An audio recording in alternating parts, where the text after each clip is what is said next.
Salut YouTube, j'espère que vous allez bien. Je suis ravie de vous retrouver aujourd'hui pour parler de mes dernières lectures. Je sais pas si vous avez compris un truc à ce que j'ai dit. On va parler aujourd'hui de 6 livres. Habituellement, je préfère faire 4 livres par 4 livres, mais je sens qu'en fait, je suis en train de prendre du retard. Je vous fais 6 livres. Il y a franchement des très belles découvertes. Et il y a surtout pas mal de livres qui sont un petit peu dans l'actualité. Donc d'un côté je trouve ça cool parce que souvent vous êtes là à me dire Agathe, ton avis on le veut maintenant. Et en même temps je trouve ça un peu moins cool parce que vous le voyez déjà partout donc c'est un peu chiant. Mais espérons que j'ajoute une petite touche. Oh là là, ça me fait tourner la tête.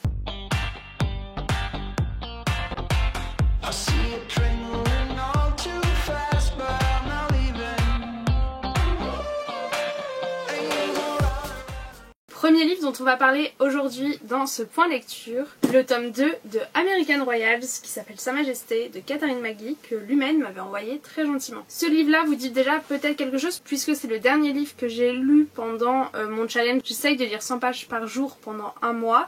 Vidéo qui vous a d'ailleurs beaucoup plu, genre je pensais pas du tout donc je suis trop contente. Et je sais que beaucoup d'entre vous vont essayer de le refaire ou essayer de faire 50 pages par mois.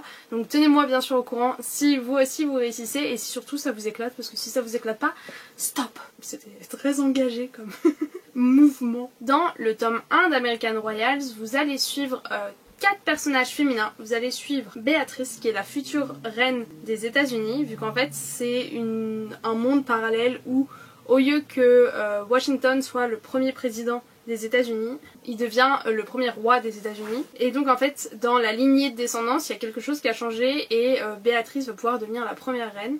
Ensuite, on suit sa sœur qui s'appelle Samantha, qui est elle très fêtarde, tout ça. On suit la meilleure amie de Samantha qui était dans le tome 1 mon personnage préféré mais qu'on n'a pas trop vu dans le tome 2, j'étais un peu déçue. Qui s'appelle Nina, qui est assez timide et qui sortait un peu avec le frère jumeau de Samantha. Et enfin, on suit un personnage que je déteste qui s'appelle Daphné et qui elle est clairement une opportuniste et elle rêve de devenir une princesse donc elle décide de tout faire, de manipuler le plus de monde possible pour réussir à se marier avec Jefferson et donc obtenir un titre de noblesse. J'avais beaucoup aimé le tome 1 parce que je trouvais que les 4 personnages étaient très intéressants et chacun avait en quelque sorte son duo un petit peu adapté et il y avait pas mal d'intrigues politiques, c'était assez intéressant et surtout en fait la fin du tome 1 était complètement what the fuck, enfin non, dans le sens où en fait tout ce qui se passait tu disais mais comment elle va faire l'auteur pour s'en sortir et que tout se finisse bien quand même à la fin du tome 2.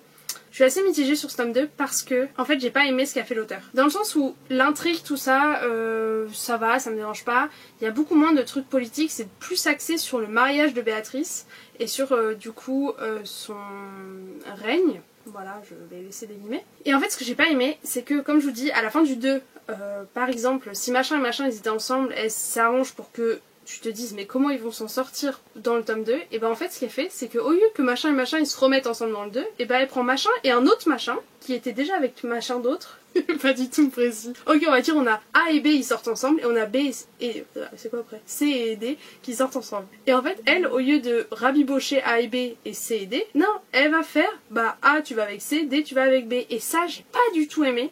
C'est honnêtement là je vous le dis un peu grossièrement voilà mais ceux qui l'ont lu je pense que vous comprenez ce que je veux dire. Et en fait j'ai pas aimé que juste elles se disent bah vas-y là j'ai foutu en l'air, elle a lancé les dés, elle a refait les jeux et voilà. Par contre ce que j'ai adoré c'est que l'histoire se lit super bien, c'est très agréable, je pense que le format joue beaucoup.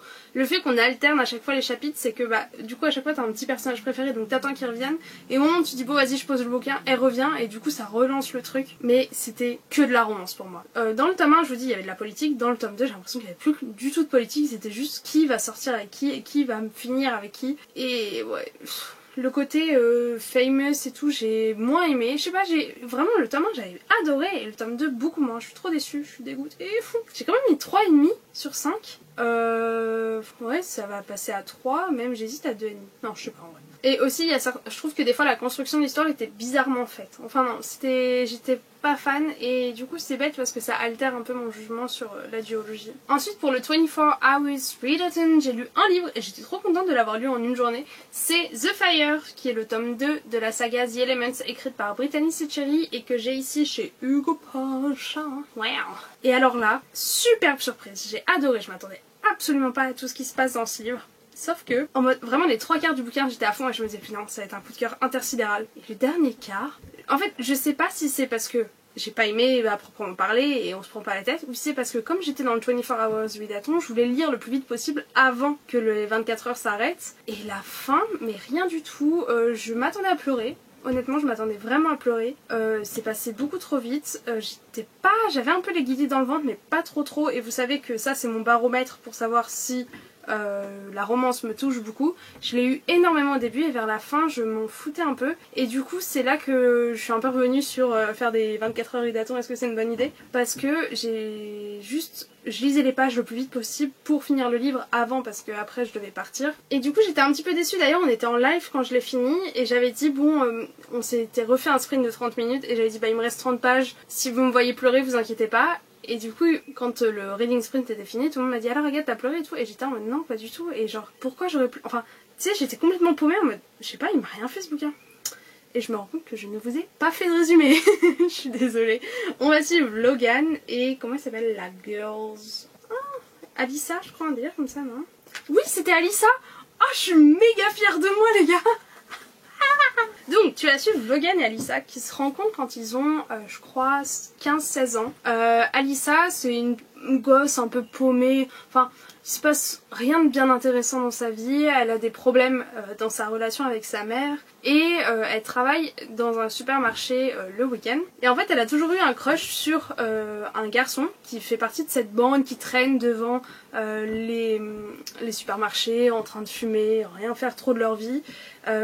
Et elle a directement eu une sorte de, je sais pas, petit coup de foudre pour lui ou quoi, mais il l'a intriguée. Un jour, ce garçon, qui est Logan, je pense que vous l'avez deviné, passe à sa caisse et cette scène elle m'a brisé le cœur. C'est pas spoilant, hein, c'est vraiment genre les premiers chapitres. Et sa carte d'aide alimentaire ne passe pas, donc il est incapable d'acheter à manger et il passe un coup de fil à sa mère et dans ce coup de fil en fait tu comprends directement que sa mère est une addicte. Et tu comprends aussi que lui, bah, il est dans une situation compliquée. Et donc là, Alyssa décide de lui offrir des courses. Et donc, forcément, il la remercie, mais en même temps, il le prend mal parce que, bah, voilà, sa fierté, tout ça. Et en fait, à partir de là, tu suis des ellipses dans le temps et tu le vois, lui qui attend tout le temps Alyssa pour sa pause, ils discutent même 5-10 minutes. Une superbe amitié se crée, mais quand je vous dis une superbe amitié, j'ai adoré le Friends to Lover et pépite. Je vais m'en faire un t-shirt pépite.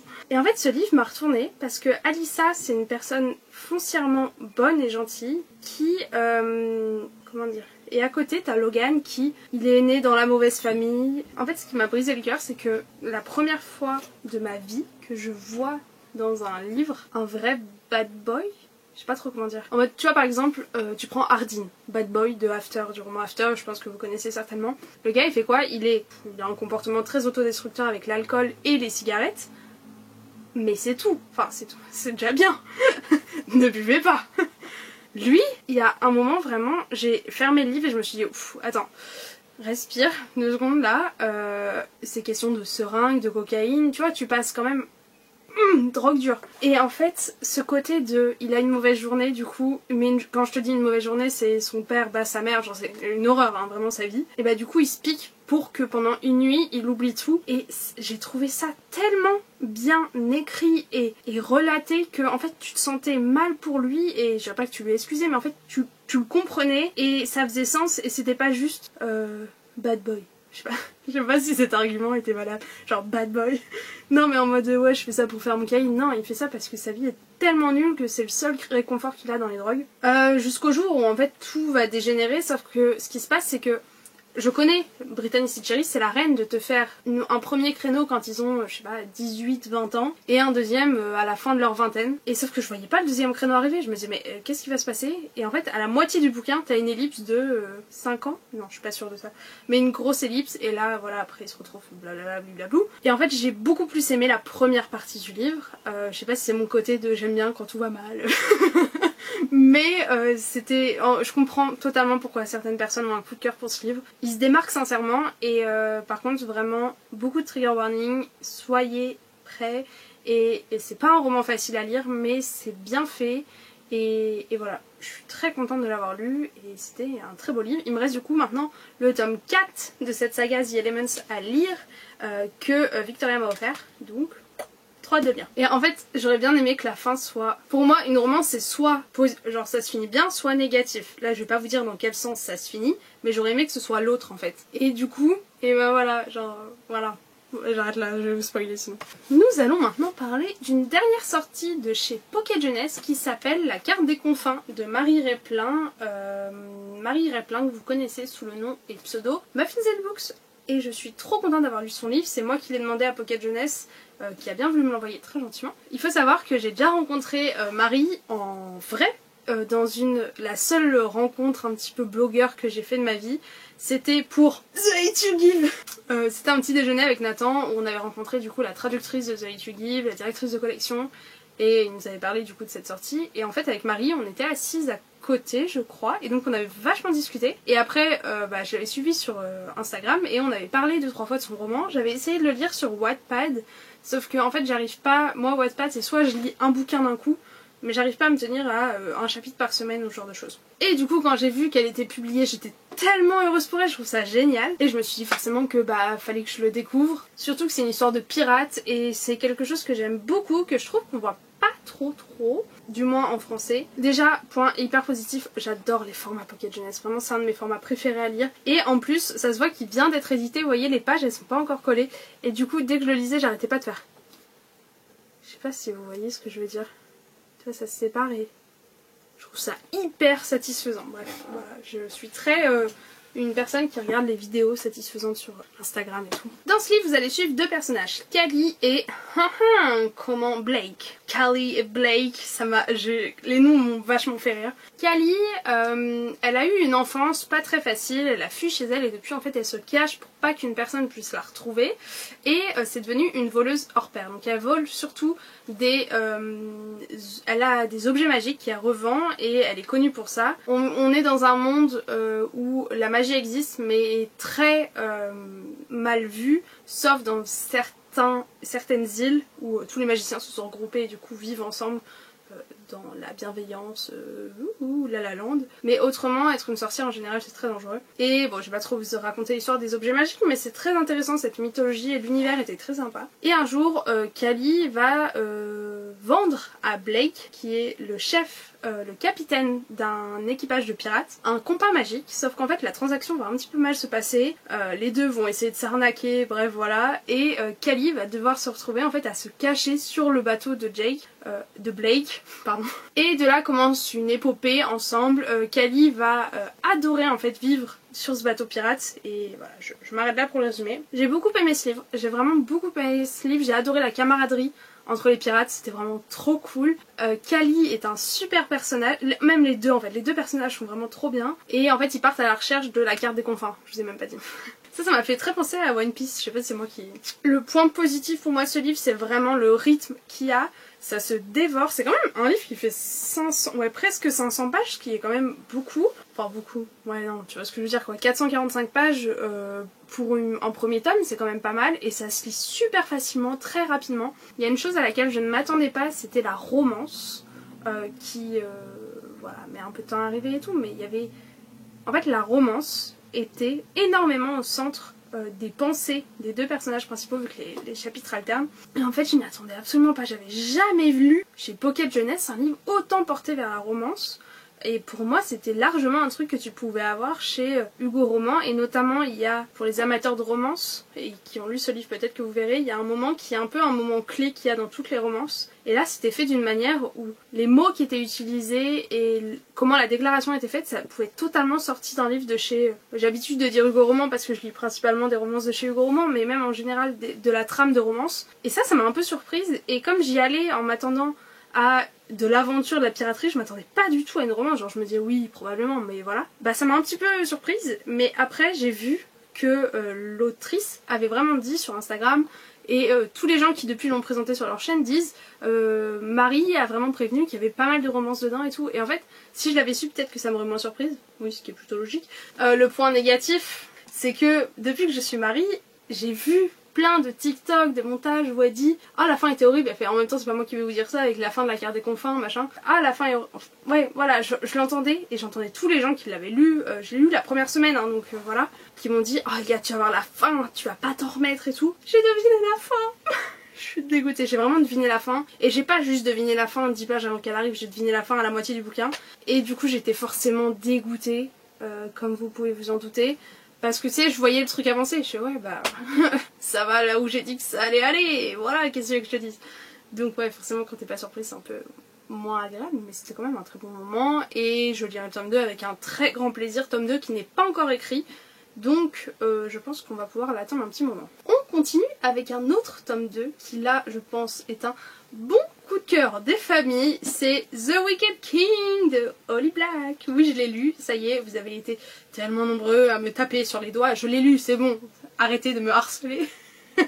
C'est une blague, bien sûr, je sais que vous n'êtes pas méchants quand vous le dites. The Wicked King est déjà sorti en français sous le nom du Roi Maléfique chez Rajo. C'est le tome 2 du Prince Cruel. J'avais un énorme coup de cœur pour le tome 1, j'ai un énorme coup de cœur pour le tome 2. J'ai le 3 qui est juste là, autant te dire que c'est un très grand coup de cœur. Du coup, je suis encore plus contente d'avoir acheté le hors-série dans la version Fairyloot, parce que si c'est une de mes sagas chouchou, bah, yes. Vous voulez que je lise les 2 premiers trucs que j'ai mis dans mon carnet? J'ai mis po maman, c'était si bien.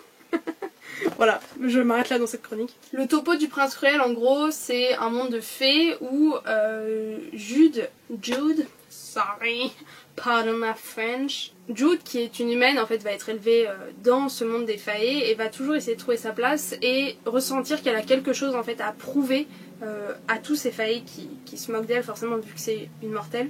Et ce livre, l'énorme point incroyable, c'est toutes les intrigues politiques. Jude, dès le tome 1, va être confronté au Prince Cruel, qui est donc le Prince Cardan. Cardan, pardon my French, je le dis à chaque fois, j'adore. Cardan, qui porte très très bien son nom. C'est un bon gros Prince Cruel. Voilà, je le détestais dans le tome 1. Je vais pas vous dire que je l'adore maintenant. En fait, si c'est, tu t'attaches quand même à lui parce que tu commences à connaître tout.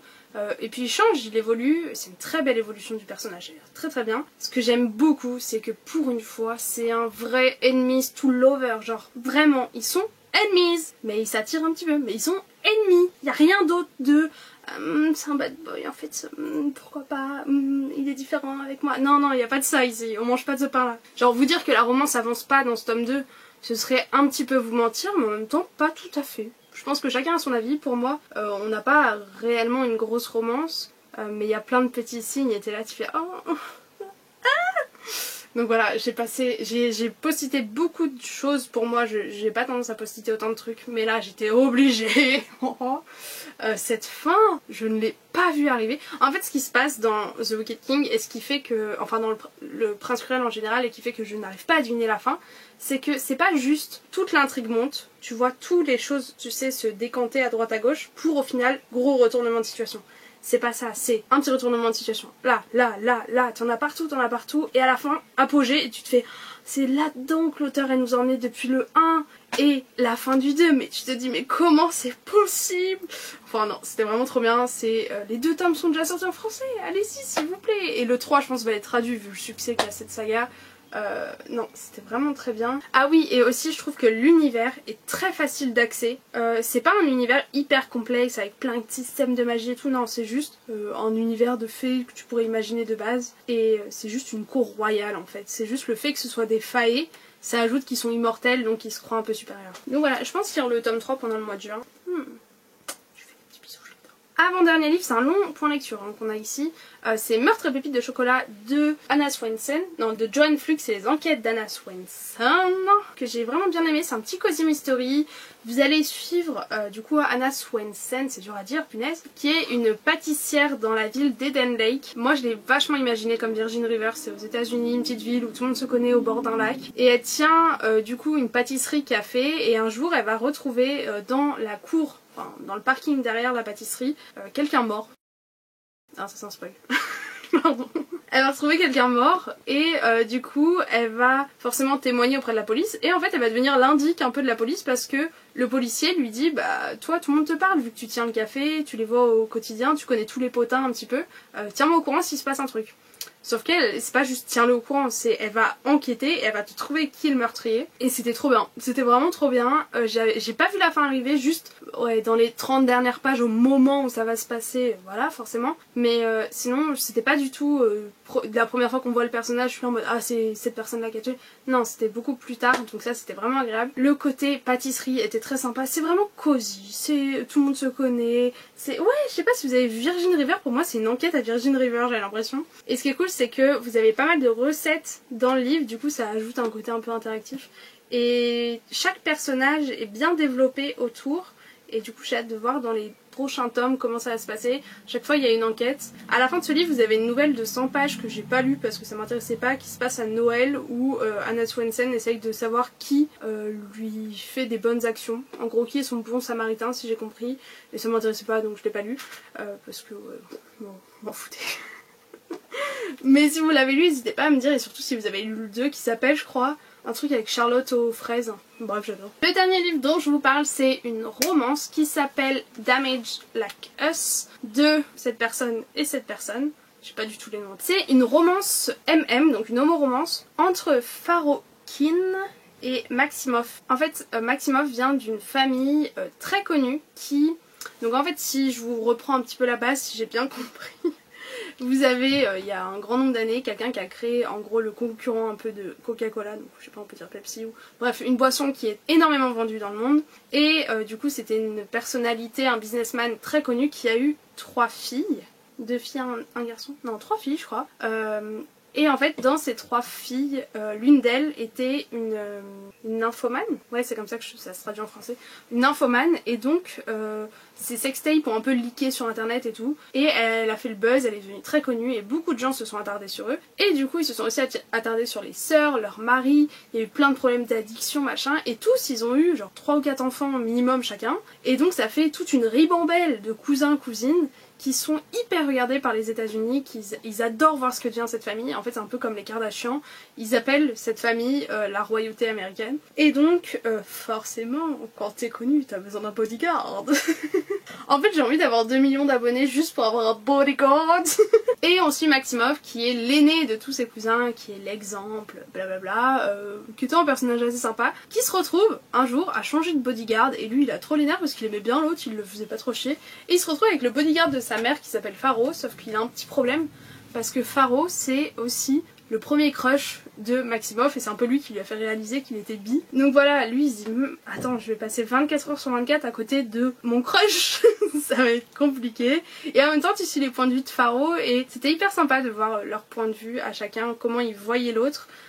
Et ouais, ils s'aiment vraiment plutôt bien. J'ai bien aimé cette romance, j'ai mis 3,5 sur 5. J'ai trouvé qu'il y avait trop de scènes de fesses, ou en tout cas ils y pensaient trop, et c'était un peu chiant. C'est genre, oh il me sourit, je ne peux pas m'empêcher d'imaginer ses lèvres autour de ma et je suis en mode non, non, retiens-toi merde. Tu vois, genre une page ça va, mais pas à chaque chapitre. Donc voilà, la fin était un peu chelou, genre ça a vrillé dans un truc qui m'a un peu mise en colère, mais mise en colère pour eux et eux étaient en colère du coup voilà. Le dénouement j'étais pas fan, honnêtement j'étais pas fan, j'aurais aimé que ça finisse autrement, mais il y a 3 tomes, sauf que du coup j'ai hésité, mais en fait j'ai juste envie de savoir les histoires des autres cousins cousines avec les autres bodyguards s'il y a, ou il y a une romance entre 2 bodyguards et ça. Wesh, d'habitude en bodyguard je suis déjà ouf, mais là il y en a 2 ensemble. Donc voilà, j'ai trop envie de la lire forcément. Cette romance n'a pas été traduite en français encore, je suis désolax. Mais honnêtement, je crois pas que l'anglais était très dur, juste c'est très sexuel quoi. Tu vas apprendre du... J'ai appris des mots, laisse tomber. Et Estelle m'a dit, de Estelle Books, c'est ça son pseudo? Ouais, Estelle Books, m'a dit que elle avait lu le tome 2 et qu'elle avait trouvé qu'il y avait encore plus de scènes de sexe. Et là j'ai fait, ouais, si, parce qu'en plus, moi les scènes de sexe je les lis pas forcément, donc ça veut dire que si sur un roman de 400 pages, t'as 300 pages c'est des fesses, les 100 pages il se passe rien d'autre quoi. Donc voilà, et puis Maximoff il était un peu en mode, je suis l'aîné, je dois être l'exemple, je dois être le mec parfait et tout, et ça des fois ça me saoule un peu. Et comme je vous disais, du coup il y a des sujets comme la nymphomanie, des comportements dangereux, tout ça qui sont abordés. Il y a aussi un des petits frères de Maximoff qui a très peur de sortir de chez lui, qui est complètement flippé par sa popularité. Et lui, j'ai trop envie d'avoir un livre sur lui, mais je crois pas qu'il y en ait un, je suis pas sûre. C'est Xander, et lui, énorme coup de cœur. Et en fait, je trouve que, tu vois, tu rencontres plein de personnages, et ça c'est cool parce que du coup tu te mélanges pas tellement entre tous, mais j'aurais aimé qu'on aborde plus les problématiques de chacun. Donc voilà, je sais pas si ça sera dans les prochains livres, j'ai hâte de voir où tout ça va aller, mais en tout cas c'était vraiment sympa genre de découvrir cette romance. Et voilà, je vais m'arrêter là parce que je crois que ce point lecture est déjà très long. N'hésitez pas à me dire si vous avez lu certains de ces livres, si vous les avez aimés, si vous partagez mon avis, si je vous ai donné envie de les lire, si vous avez lu la suite des livres où je vous ai présenté le tome 2 ou voilà. N'hésitez pas à me dire si vous avez deviné la carte des confins. Je vous souhaite à tous une très bonne journée et je vous dis à samedi prochain pour une nouvelle vidéo. Ciao ciao.